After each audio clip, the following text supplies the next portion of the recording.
अच्छा, हमारे पास क्या है कि अब आगे ये है कि एक ऑर्गेनिज़म जो गैस्ट्राइटिस करवाता है, gastritis and stomach ulcers in the ठीक है, and ulcers in stomach and duodenum, तो वो एच पाइलोरी है। सो हमारे पास क्या है कि एक बंदा है विद गैस्ट्रिक अपसेट और बायोप्सी पे it shows lymphocytes, neutrophils and plasma cells.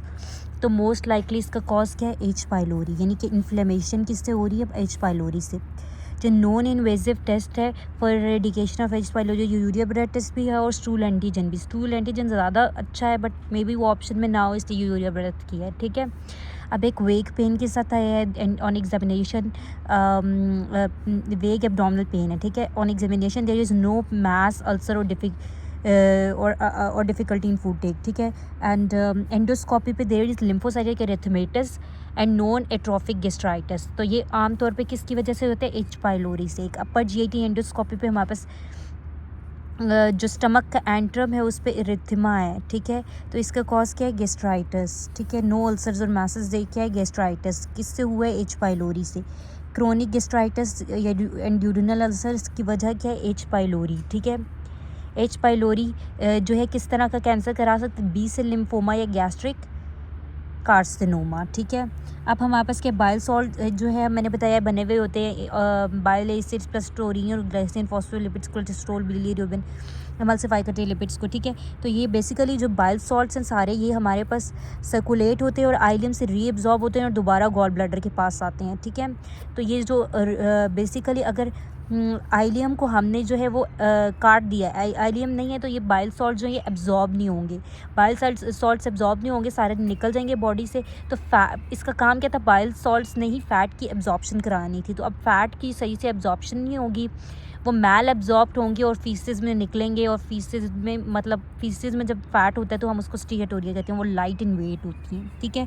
Access bowel movements हैं, आइलियम और अपर पार्ट ऑफ जेजुनम को हमने रिमूव किया, एक्सेस बाउल मूवमेंट्स हैं। It is due to inadequate amount of bile salts हैं reaching the colon, क्योंकि वो colon को रीच नहीं कर रहे, वहाँ से डायरेक्ट थी।